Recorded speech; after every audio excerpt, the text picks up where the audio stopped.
À 7h50 du matin, heure locale, le dimanche 7 décembre 1941, des avions japonais attaquent les bases américaines sur l'île de Hawaï, dans le Pacifique. La réaction du président Roosevelt est instantanée. I ask that the Congress declare that since Je demande au Congrès de déclarer que depuis l'attaque infâme lancée sans provocation par le Japon le dimanche 7 décembre 1941, l'état de guerre existe entre les États-Unis et l'Empire du Japon. between the United States and the Japanese Empire. Depuis que les troupes japonaises ont envahi la Mandchourie en 1931 et ont créé l'état fantoche de Manchukuo, l'Occident est préoccupé par l'expansionnisme japonais. L'inquiétude augmente en 1937 lorsque les Japonais lancent une attaque généralisée sur la Chine.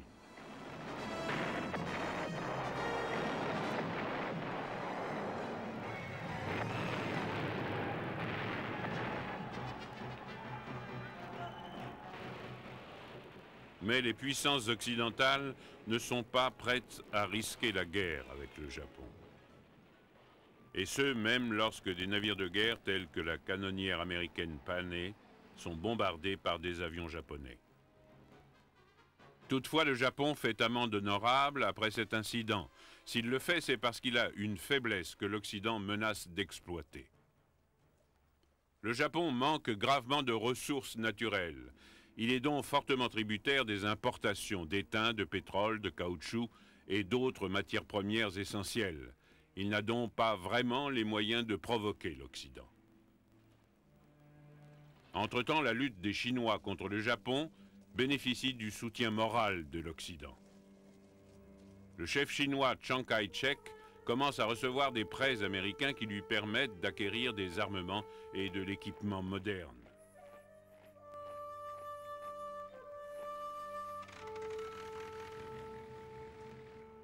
Ceux-ci lui sont livrés par une route qui vient d'être ouverte récemment à travers la chaîne de montagnes qui sépare la Birmanie et la Chine.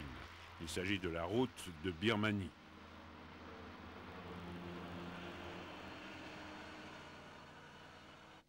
En juillet 1940, un nouveau gouvernement encore plus militant prend le pouvoir au Japon. Son ambition est de rendre le pays économiquement autonome en se taillant un empire dans l'Asie du Sud-Est par l'élimination de la présence britannique, française, hollandaise et américaine sur ces territoires riches en minéraux. Ce plan est baptisé la sphère de coprospérité de la Grande Asie. Afin de contrer l'opposition britannique et américaine, le Japon signe un accord tripartite avec l'Allemagne et l'Italie en septembre 1940.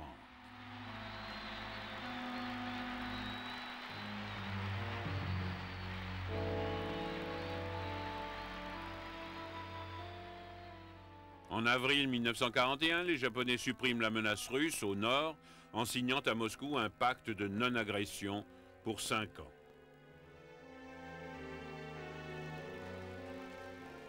Les Japonais se tournent alors au sud vers l'Indochine française, exigeant du gouvernement de Vichy les bases militaires du nord. Début 1941, un conflit entre les Français et la Thaïlande voisine permet aux Japonais de se poser en médiateur, ce qui augmente d'autant leur influence.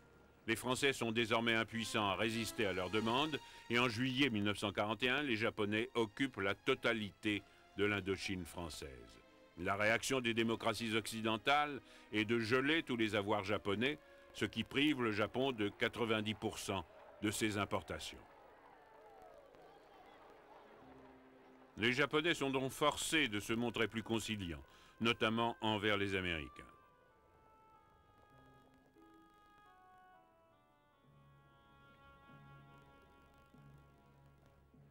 Pendant ce temps, la guerre en Chine s'éternise.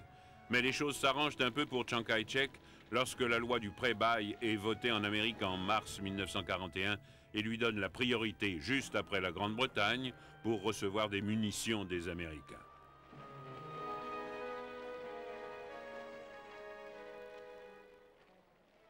Le résultat, c'est que la Chine reçoit une centaine de chasseurs P-40 accompagnés d'équipages de volontaires. Menés par un ancien pilote de l'armée de l'air américaine, Claire Chennault, qui a contribué à former la force aérienne chinoise, ils commencent à se faire remarquer dans l'espace aérien chinois dès la fin de l'été 1941. Ils sont connus sous le nom de Tigres volants.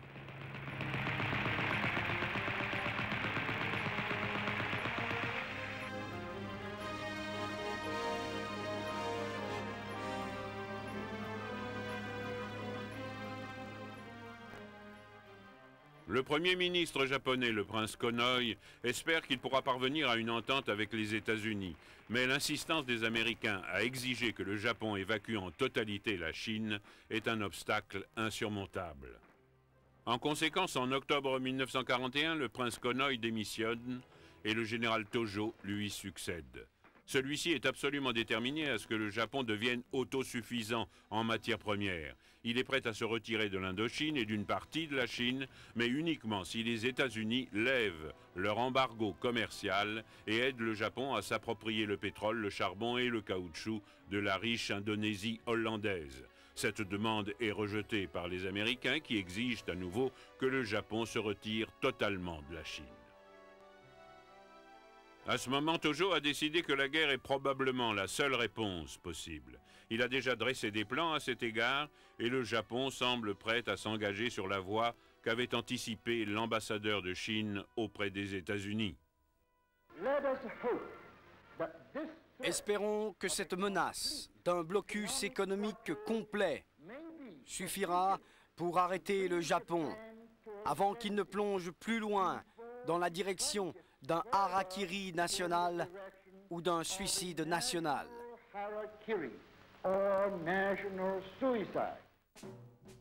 L'auteur du plan d'attaque japonais est l'amiral Yamamoto, commandant en chef des forces navales. Il est conscient que l'énorme force en matériel de l'Amérique sera le facteur décisif dans une guerre prolongée. En conséquence, les Japonais doivent rapidement atteindre tous leurs objectifs. Yamamoto estime que le principal obstacle est la flotte américaine du Pacifique.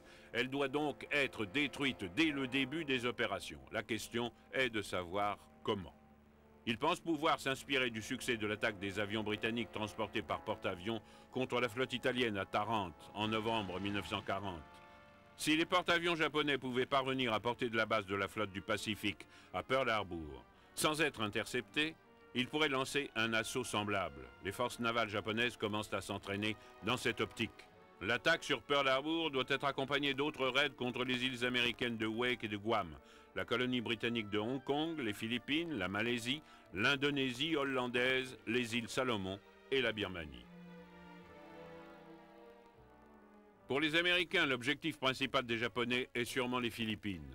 En conséquence, avec l'accord du gouvernement philippin, MacArthur, ancien chef d'état-major américain qui a récemment été conseiller auprès de l'armée philippine, est nommé commandant en chef de la défense des Philippines. Il reçoit également des avions américains.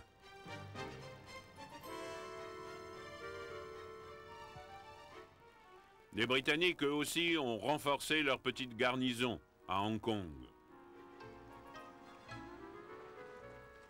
Ils y envoient des troupes indiennes et canadiennes. Mais au cas où les forces japonaises débarqueraient à Hong Kong en venant de la Chine, l'isolement de la colonie empêcherait tout renfort supplémentaire rapide. D'autres troupes, dont des unités australiennes, ont été envoyées en Malaisie.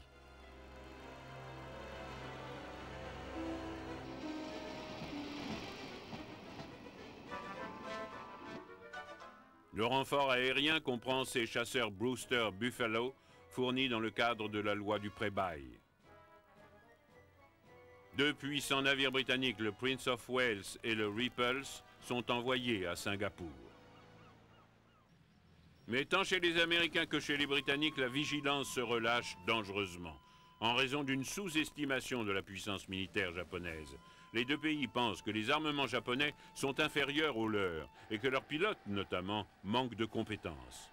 Le Japon a mis en place, par ailleurs, un vaste réseau d'espionnage. Un autre facteur négligé par l'Occident est la culture banzai, dont sont imprégnés les soldats, les marins et les pilotes japonais. Le plus grand honneur auquel ils aspirent est d'être tués au combat pour l'empereur. La capitulation est considérée comme un déshonneur. Le 26 novembre 1941, la flotte japonaise, qui comprend 6 porte-avions, fait route vers Pearl Harbor. C'est le jour même où l'Amérique exige pour la dernière fois le retrait des Japonais de Chine.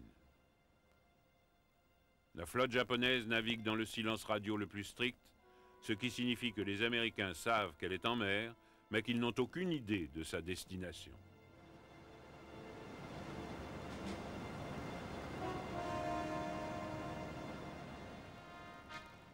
Tandis que les navires se rapprochent de leur objectif, les envoyés japonais à Washington continuent à négocier.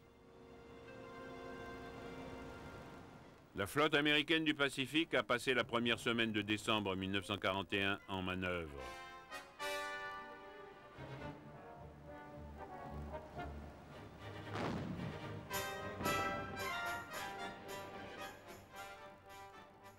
Toutefois, les navires sont rentrés à Pearl Harbor pour le week-end.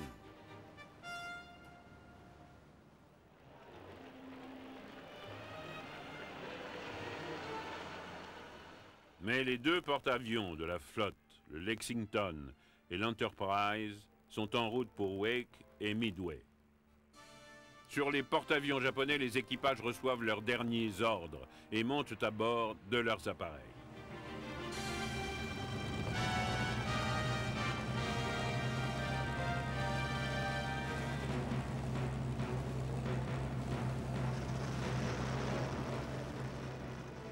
À 6h15 du matin, le dimanche 7 décembre, ils décollent pour leur objectif qui se trouve à quelques 300 km au sud.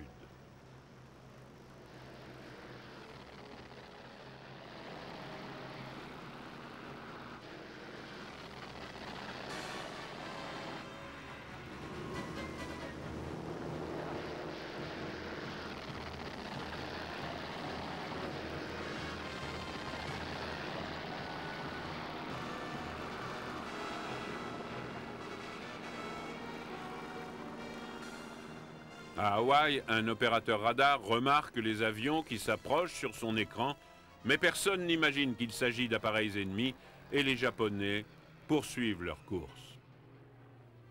À 7h50 du matin, 200 avions japonais apparaissent au-dessus de Hawaï.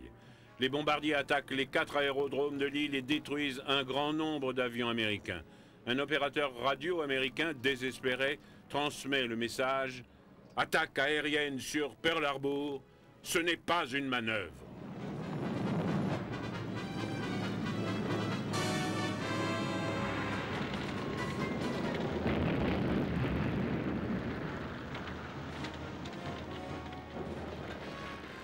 L'attaque est une surprise totale et aucun avion américain ne parvient à décoller.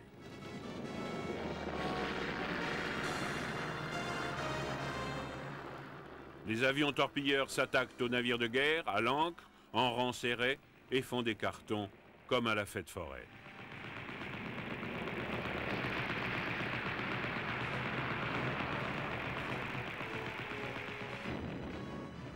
Une heure plus tard, une seconde vague d'avions japonais relance l'attaque.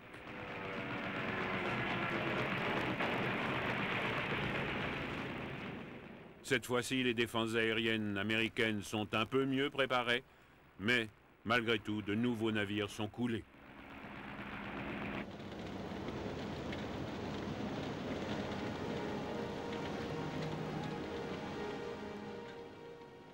À 10h du matin, tout est fini. L'élément clé de la flotte du Pacifique vient d'être anéanti.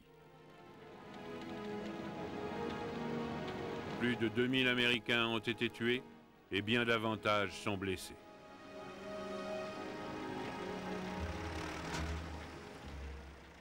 « 18 navires, dont 6 cuirassiers, ont été coulés ou gravement endommagés. «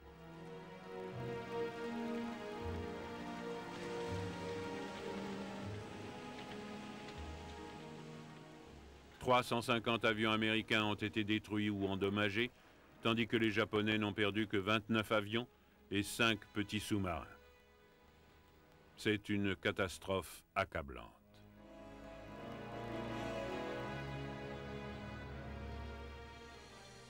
Ailleurs, les avions japonais ont bombardé Wake, Guam et les Philippines, tandis que des destroyers ont bombardé l'île de Midway. Mais à cause du mauvais temps, des avions japonais ne parviennent pas à rentrer à bord de leur porte-avions. Les Japonais se rendent compte également qu'ils ont raté les 2 porte-avions américains, une erreur qui va leur coûter cher.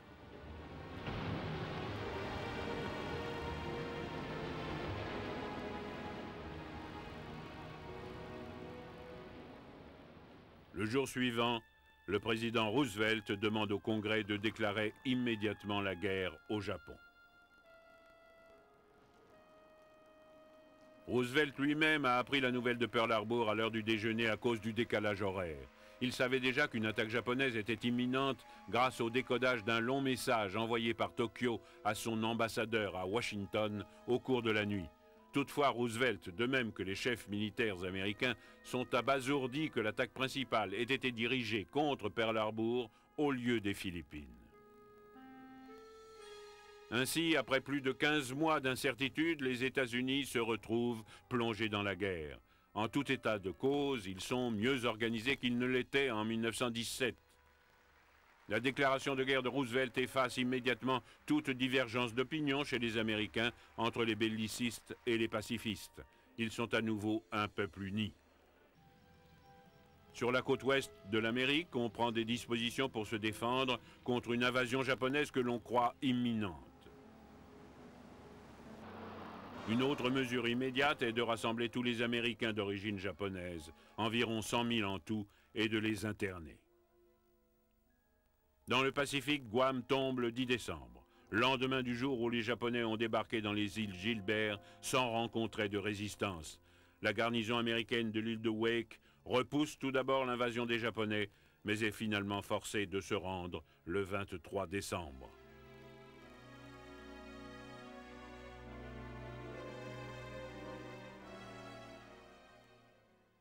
Hong Kong, comme les îles du Pacifique, est trop isolé pour qu'on puisse lui envoyer immédiatement des renforts.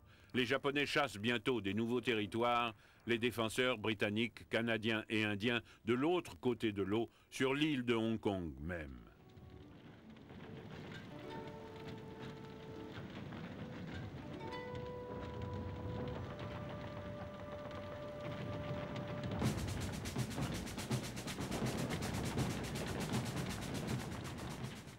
La garnison est forcée de se rendre le jour de Noël 1941.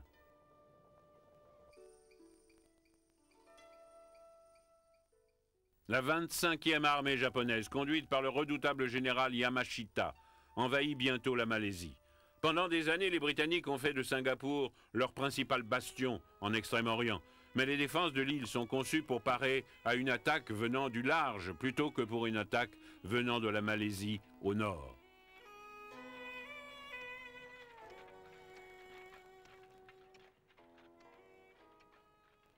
Les Britanniques réalisent enfin que la Malaisie pourrait être également attaquée et ils y déploient davantage de troupes pour la défendre.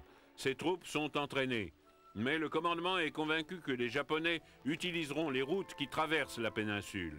En conséquence, l'entraînement au combat dans la jungle, qui recouvre la plupart de la Malaisie, n'est pas considéré comme prioritaire.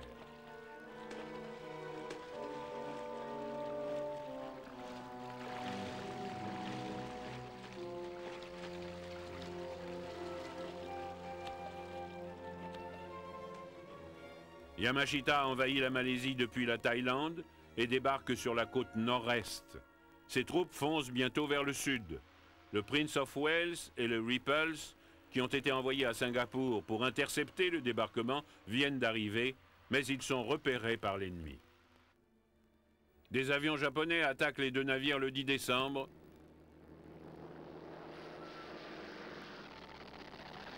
Tous les 2 sont touchés et coulés. C'est un désastre dont les défenseurs de la Malaisie et de Singapour ne se remettront jamais.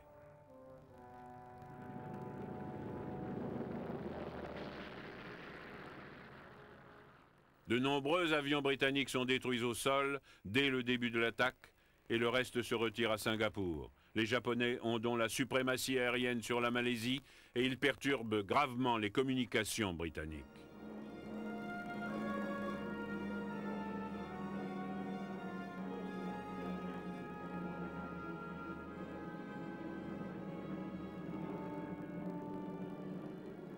Les avions japonais attaquent également Singapour même.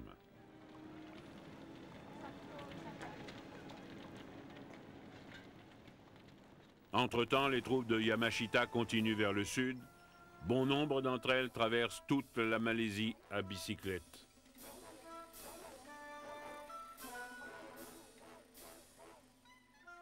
Dès qu'ils se heurtent à une résistance, les Japonais se lancent dans la jungle et débordent les positions britanniques.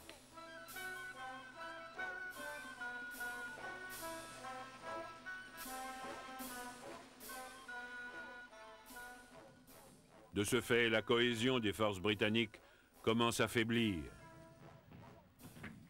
Elles font de leur mieux, mais se trouvent constamment en danger d'être encerclées et doivent opérer de rapides replis stratégiques.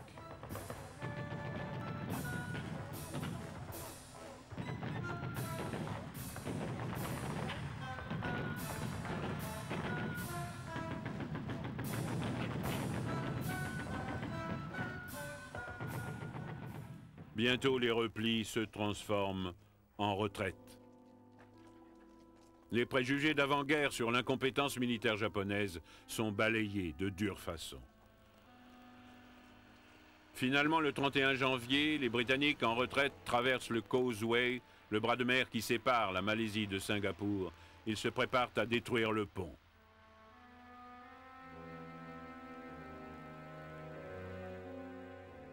Une fois que les derniers soldats ont gagné la rive de Singapour, le pont est détruit. Entre-temps, le général britannique Wavell a été nommé commandant allié de la région. C'est la première décision du commandement allié qui sera suivie de bien d'autres. Le général Wavell a visité Singapour et a prévenu le gouvernement britannique que la ville ne tiendrait pas très longtemps.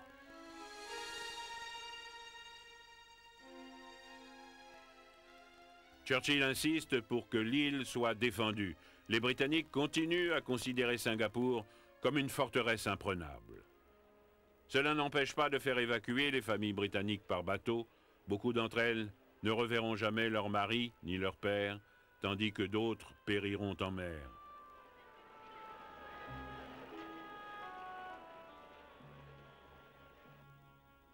Le bombardement aérien et les tirs d'artillerie japonais augmentent d'intensité.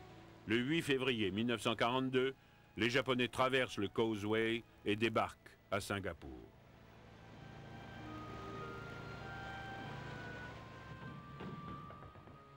La bataille finale commence.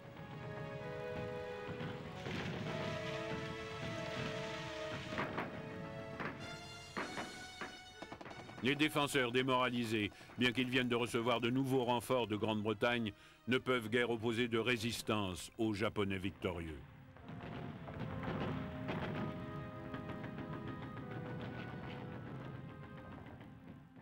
Le 15 février, les Britanniques capitulent, réalisant que toute résistance ne pourra coûter que d'autres pertes inutiles, tant militaires que civiles.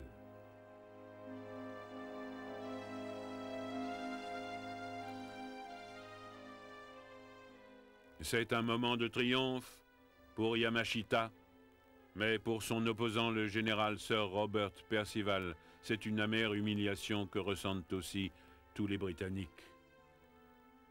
100 000 soldats britanniques et en provenance des Dominions sont faits prisonniers.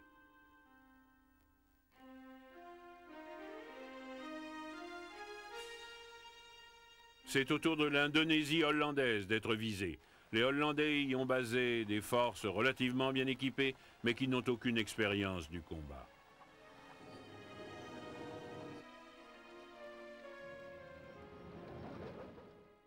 Les Japonais ont commencé à débarquer à la mi-décembre au nord de Bornéo, dans le Sarawak et dans les Célèbes. Ils gagnent Bornéo, Sumatra et finalement Java à la mi-février.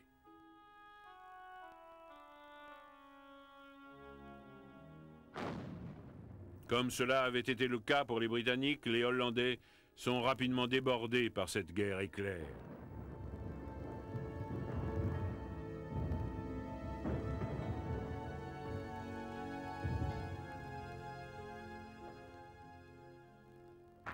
Ils sont donc forcés d'accepter la défaite et au début du mois de mars 1942, les Japonais peuvent arborer un nouveau joyau à leur couronne.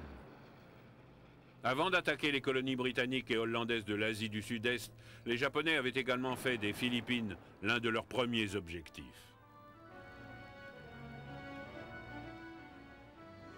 Les premiers débarquements japonais ont lieu le 10 décembre 1941.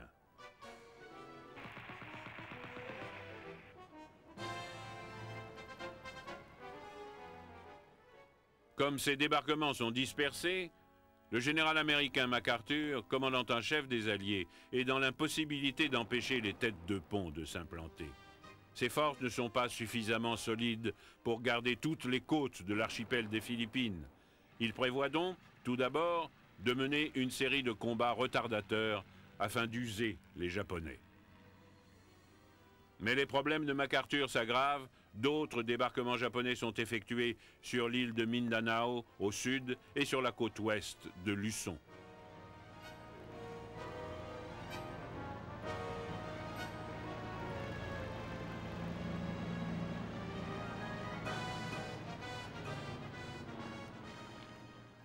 Le 24 décembre, les Japonais réussissent un autre débarquement à Luçon, cette fois sur la côte est. La menace est multiple pour la capitale, Manille. MacArthur craint que la défense de la ville ne coûte de nombreuses pertes civiles.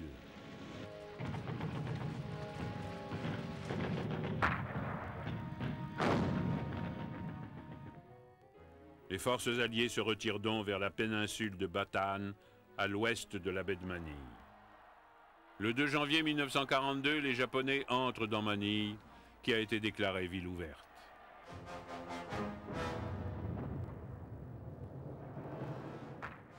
Pendant 3 mois, les troupes américaines et philippines réussissent à contenir les forces japonaises sur la péninsule de Bataan. Dans les deux camps, la nourriture vient à manquer et les maladies font des ravages.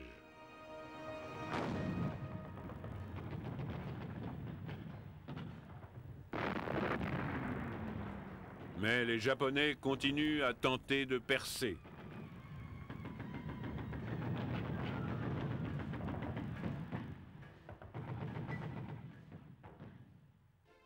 Le président philippin Quezon, que l'on voit ici rencontrant Roosevelt avant la guerre, veut mettre fin aux souffrances de son pays.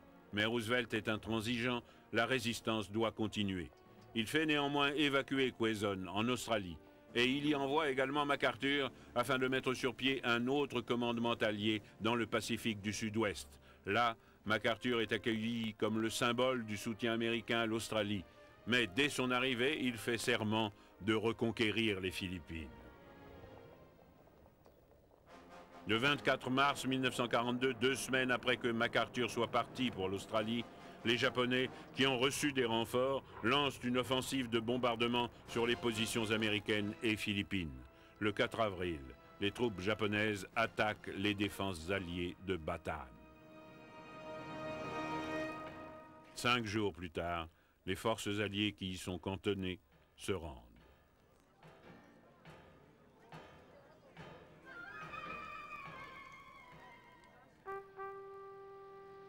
Il ne reste plus que l'île fortifiée de Corregidor à l'entrée de la baie de Manille. Les troupes japonaises l'assaillent le 5 mai.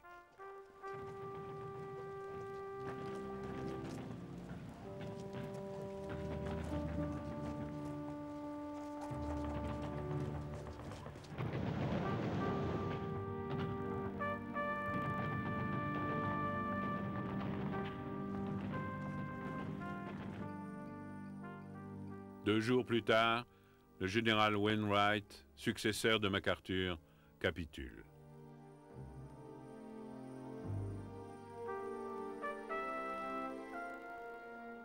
Les troupes alliées qui tombent entre les mains des Japonais vont subir des privations qu'elles n'auraient jamais pu imaginer. Sur les 12 000 Américains capturés à Bataan, seul un tiers survivra à la guerre. Beaucoup d'entre eux périssent au cours de la tristement célèbre marche à la mort de Bataan, qu'ils furent obligés d'entreprendre immédiatement après la capitulation. De nombreux prisonniers britanniques et des Dominions sont employés comme travailleurs de force à construire la ligne de chemin de fer menant de Birmanie en Thaïlande. Les civils européens qui n'ont pu s'échapper sont également internés. y compris les femmes et les enfants. Eux aussi devront subir de dures épreuves. La population indigène souffre également. Un autre territoire va tomber entre les mains des Japonais, la Birmanie. Des raids aériens sur Rangoon ont précédé l'invasion.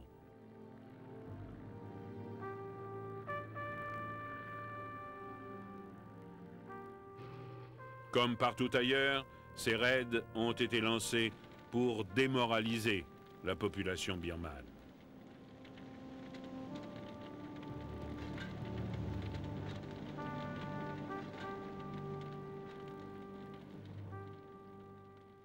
L'offensive terrestre commence à la mi-février à partir de la Thaïlande.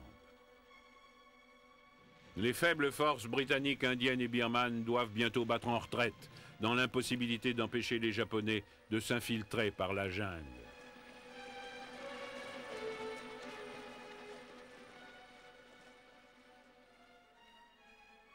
Les Japonais entrent dans Rangoon le 8 mars et pourchassent les Britanniques vers le nord. Les forces chinoises tentent de les aider, mais elles aussi doivent finalement battre en retraite.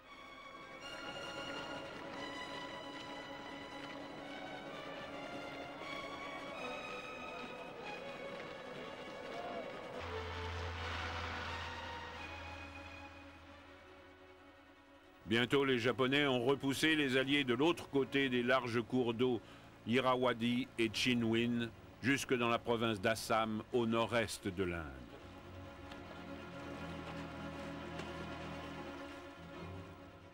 Cela veut dire que la route de Birmanie, celle que les Alliés empruntent pour ravitailler Chiang Kai-shek, est coupée. À partir de maintenant, tout le ravitaillement doit être transporté par avion au-dessus des montagnes qui séparent la Birmanie de la Chine.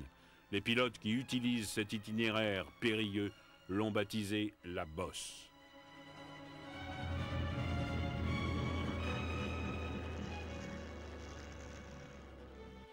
L'invasion spectaculaire de la Malaisie et de la Birmanie a convaincu les troupes britanniques que les Japonais leur sont bien supérieurs dans la guérilla menée dans la jungle. À cet échec s'ajoute une vague d'agitation quand les Indiens réclament l'indépendance à la Grande-Bretagne. De ce fait, de nombreuses forces sont immobilisées pour la sécurité intérieure. Une escadre japonaise pénètre dans l'océan Indien en avril 1942. Elle envoie des avions à l'assaut de Colombo, capitale de Ceylan, aujourd'hui Sri Lanka. Les Japonais exécutent également une série de débarquements en Nouvelle-Guinée et dans les îles Salomon.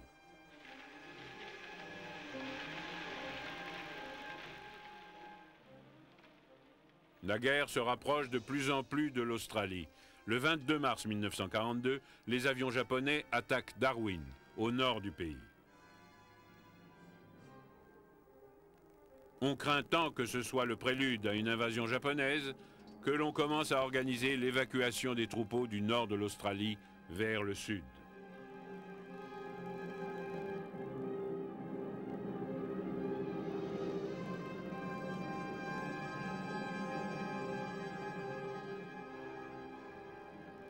Il semble que rien ne puisse empêcher les Japonais victorieux de réaliser leur objectif d'un vaste empire pacifique et asiatique.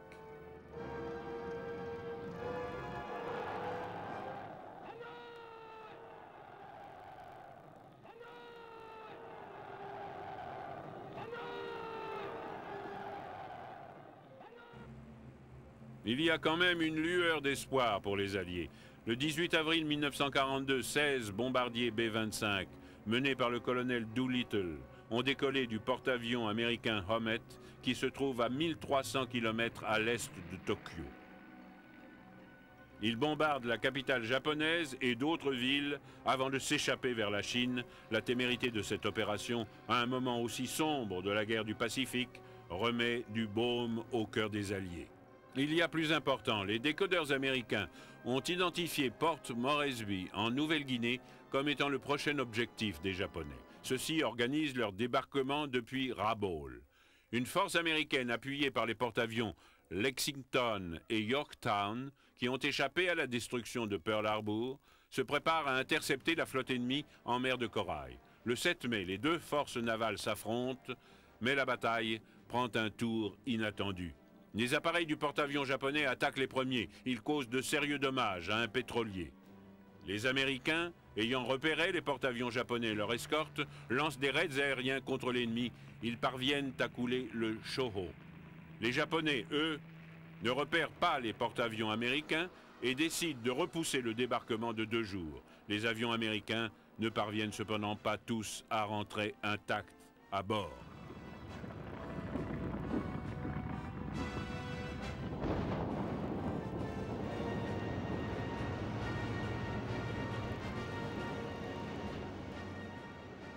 Le lendemain matin, de nouvelles attaques sont lancées de part et d'autre. Du côté japonais, le Shokaku est endommagé, tandis que les Américains perdent le Lexington qui est coulé.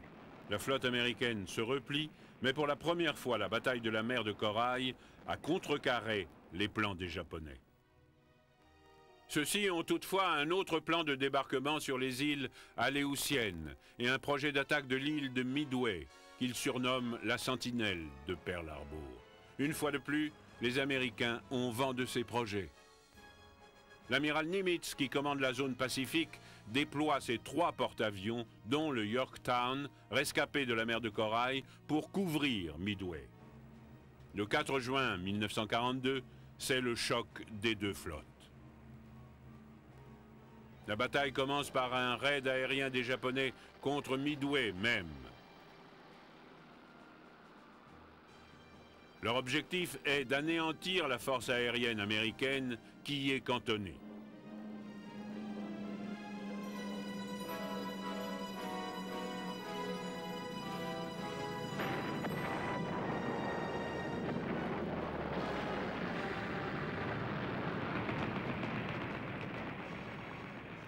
Mais bien qu'ils détruisent un grand nombre d'avions, les Japonais ne parviennent pas à éliminer totalement la menace américaine dans l'espace aérien. L'amiral Nagumo donne donc l'ordre d'attaquer Midway à nouveau.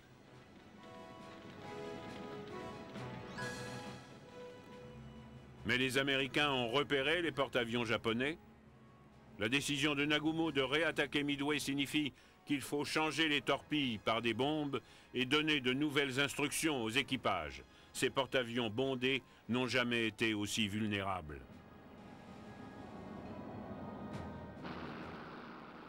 C'est le moment où frappent les Américains.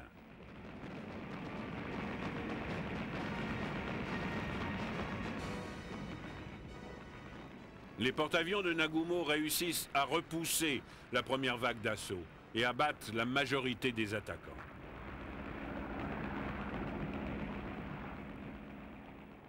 Les Japonais reprennent alors leurs préparatifs pour la deuxième attaque de Midway.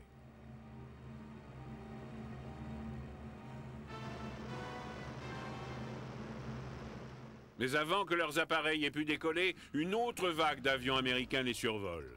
L'effet de surprise a des conséquences catastrophiques. En 5 minutes, 3 des 4 porte-avions japonais sont atteints et brûlent.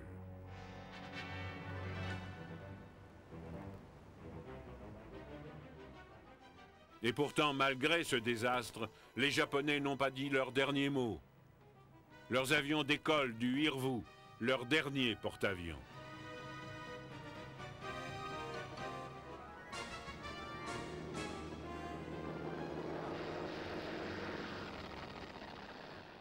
Ils ont pour objectif les porte-avions américains.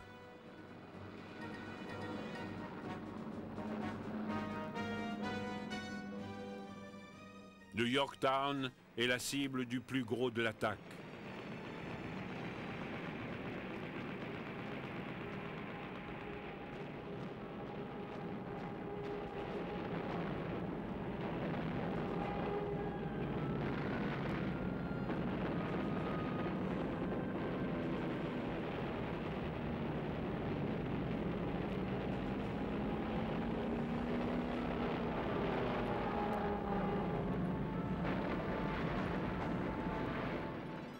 En dépit d'une défense acharnée, plusieurs avions japonais traversent le barrage d'artillerie.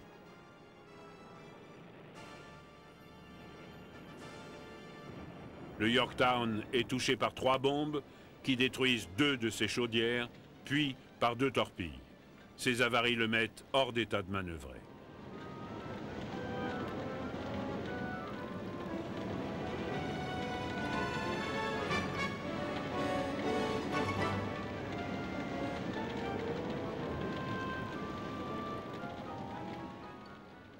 La bataille ne reprend que l'après-midi du lendemain.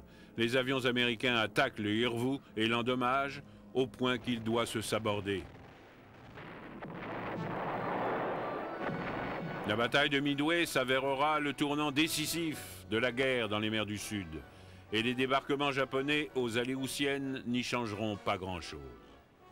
Les Japonais prennent néanmoins leur revanche lorsque, dans l'après-midi du 7 juin, l'un de leurs sous-marins au large de Midway touche de 2 torpilles le Yorktown, déjà très endommagé.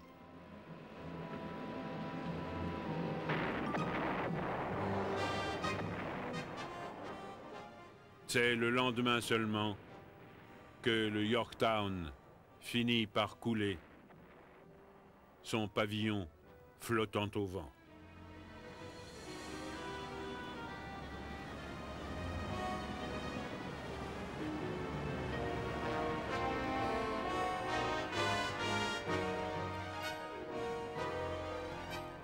Les Japonais sont toujours déterminés à s'emparer de Port Moresby. Cette fois, ils ont décidé de débarquer sur la côte nord de la Nouvelle-Guinée, puis de foncer le long de la piste Kokoda qui traverse les monts Owen Stanley vers leur objectif au sud. Une force australienne réduite, détachée pour protéger la côte nord, parvient tout d'abord à contenir les Japonais lorsqu'ils débarquent en août 1942. Mais au bout d'un mois de violents combats, ceux-ci forcent les Australiens à se replier le long de la piste Kokoda. La retraite est un calvaire et bon nombre d'Australiens, blessés ou malades, ne doivent de survivre qu'au dévouement des porteurs papous. Des renforts australiens et américains débarquent à Port Moresby et commencent à repousser lentement les Japonais. Mais l'avance sur les pentes des monts Owen Stanley est rendue difficile en raison des pluies tropicales et de la densité de la végétation. Le paludisme fait des ravages.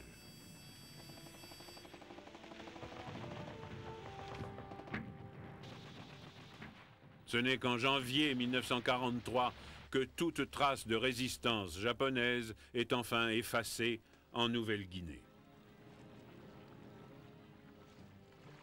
Les Alliés ont également fait preuve de combativité ailleurs, craignant que les Japonais n'utilisent la colonie française de Madagascar, encore entre les mains du gouvernement de Vichy, comme base de sous-marins.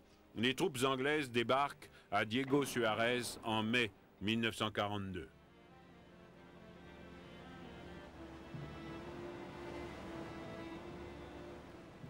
En décembre, Madagascar se rallie à la France libre. Entre-temps, des troupes américaines ont été envoyées en Australie et le 2 juillet 1942, l'état-major américain donne l'ordre à MacArthur d'envahir les îles Salomon. Il a 1 mois seulement pour tout préparer. La première division américaine de marine, qui a récemment débarqué en Australie, est choisie pour cette opération. Les marines s'embarquent en hâte, mais doivent s'arrêter en Nouvelle-Zélande pour se réapprovisionner. Cela leur donne un peu plus de temps pour s'entraîner au combat. Le 31 juillet, les marines réembarquent pour aller livrer ce qu'ils appellent l'opération des fauchés, tant les ressources sont limitées.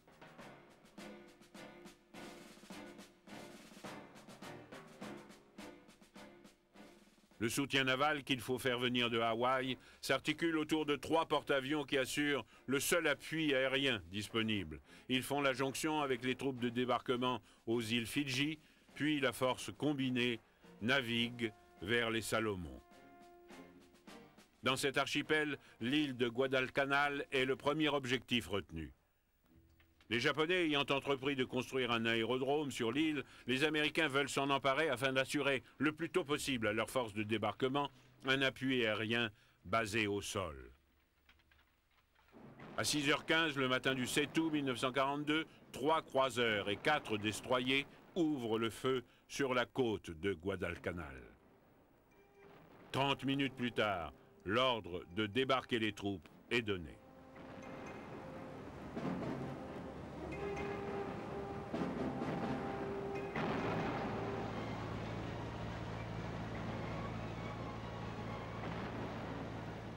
Le bombardement naval se poursuit, appuyé par celui des appareils du porte-avions.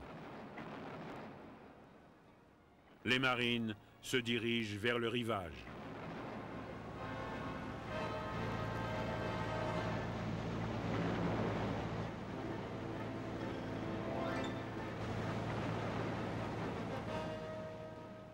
Le bombardement redouble d'intensité tandis que la première vague débarque.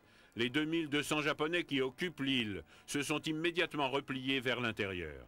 Les vagues suivantes peuvent donc débarquer rapidement en sécurité.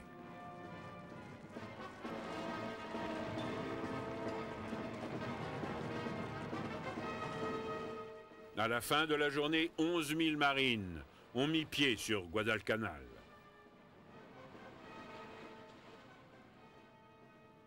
Ils avancent vers l'aérodrome qui est toujours en construction. L'aérodrome est investi le jour suivant, mais il est loin d'être prêt à accueillir des avions.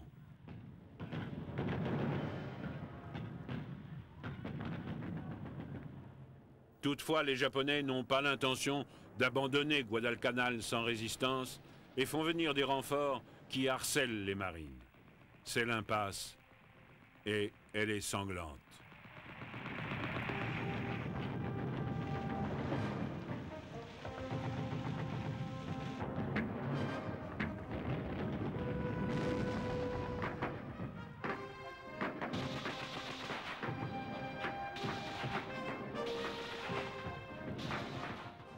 D'autres unités japonaises débarquent sur la côte nord de Guadalcanal et s'enfoncent dans la jungle vers la ligne de front.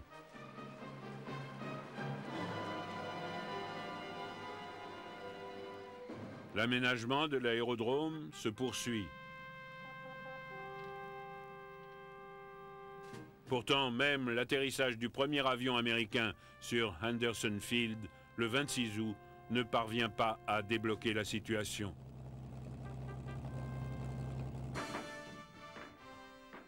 En fait, les Japonais redoublent d'efforts pour reprendre l'aérodrome.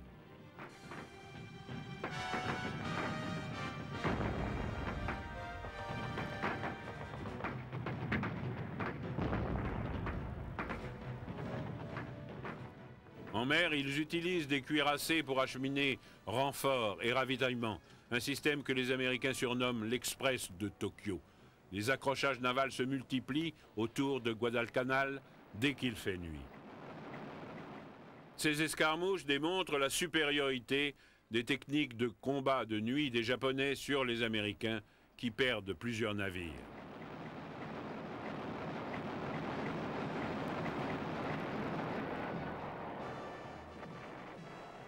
Les Japonais lancent également de nombreux raids aériens sur la flotte de Guadalcanal.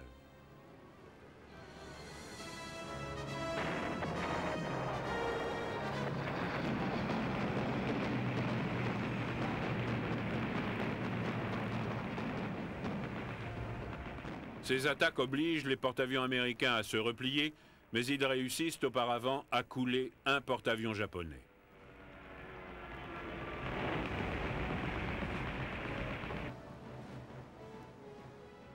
Les Japonais continuent à débarquer des hommes sur l'île dès qu'il fait nuit.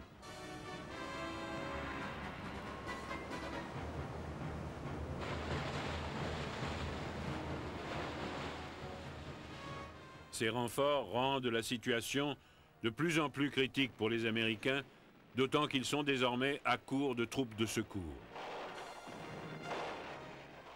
Ils s'épuisent de plus en plus et leurs pertes s'accroissent.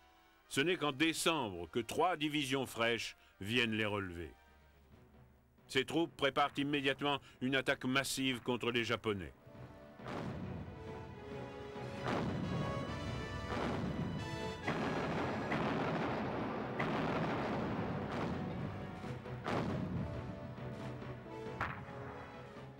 Les Japonais se défendent avec acharnement, mais l'étau se resserre au point qu'à bout de force, ils doivent faire retraite. Au début du mois de février 1943, les dernières troupes japonaises sur Guadalcanal sont évacuées par l'Express de Tokyo. Les Japonais ont vendu chèrement aux Américains leur première victoire dans le Pacifique. Elle sera suivie de beaucoup d'autres.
Le sabre est notre Bible d'acier.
Nous ne comprendrons jamais tout à fait la mentalité japonaise.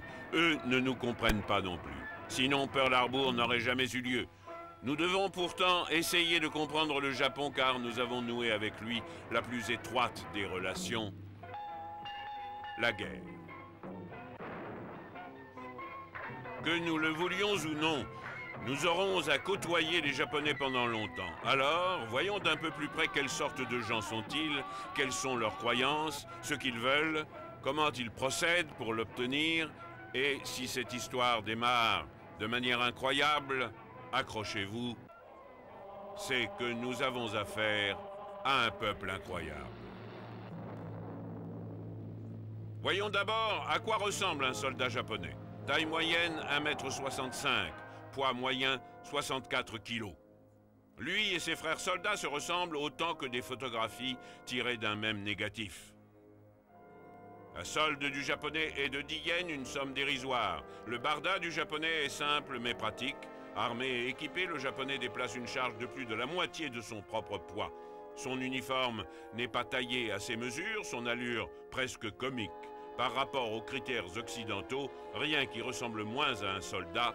Tout ça devrait le gêner pendant les manœuvres. Mais il est vif. Il est capable. Il connaît son travail. Son endurance est phénoménale. Il peut indifféremment gravir une montagne ou la contourner. Il ne mange que du riz et du poisson, parfois du riz et de la viande, mais le plus souvent, il n'a que du riz.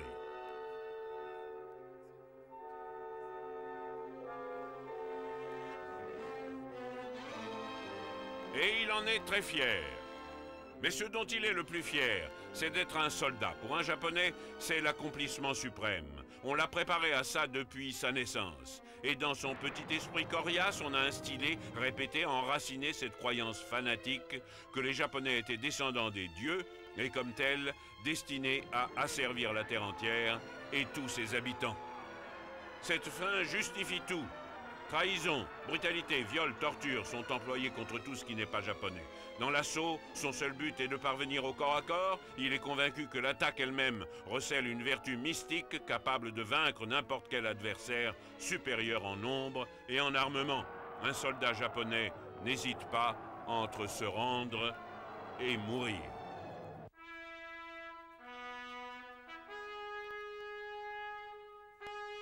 Pour lui, mourir au combat est l'accomplissement d'un idéal. Là où flotte le drapeau japonais, il se bat avec une dévotion aveugle. Son drapeau lui est bien plus qu'un emblème national. Son drapeau est le symbole du dieu des dieux. Il est le soleil levant, le symbole de l'empereur.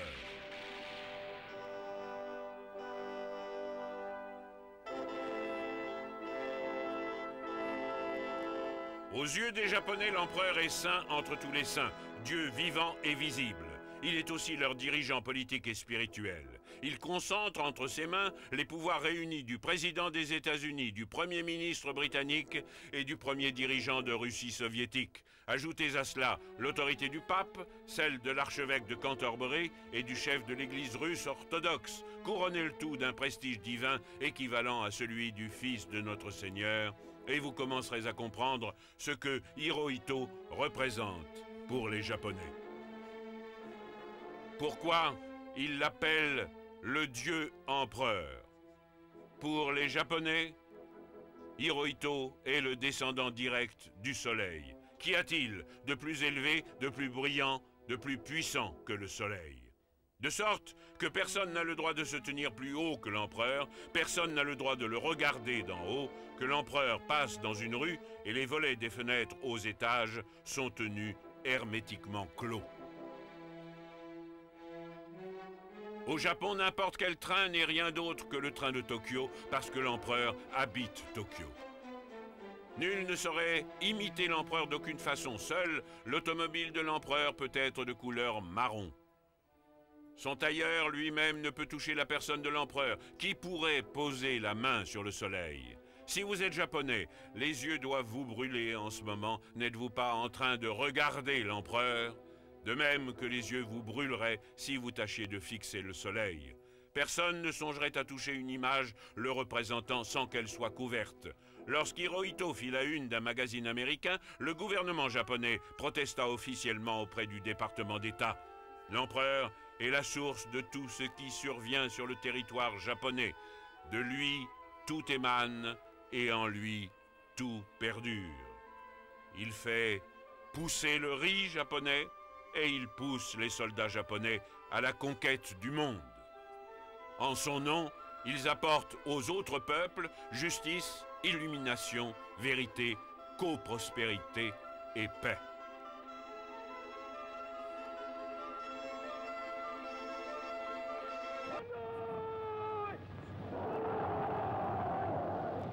Les Japonais sont unis dans une même religion. Leurs actes suivent un modèle divin appelé la voie des dieux ou Shinto.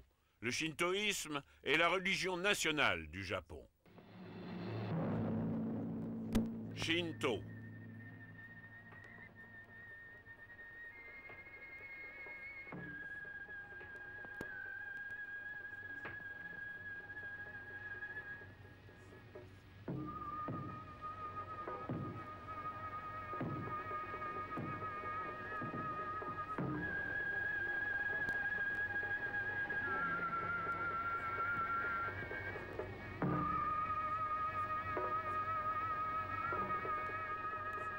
Le shintoïsme n'est pas facile à comprendre, mais comme il est le cœur, l'esprit, l'âme de la nation et qu'il commande tous les actes des vivants et des morts, il est important de tenter de le comprendre.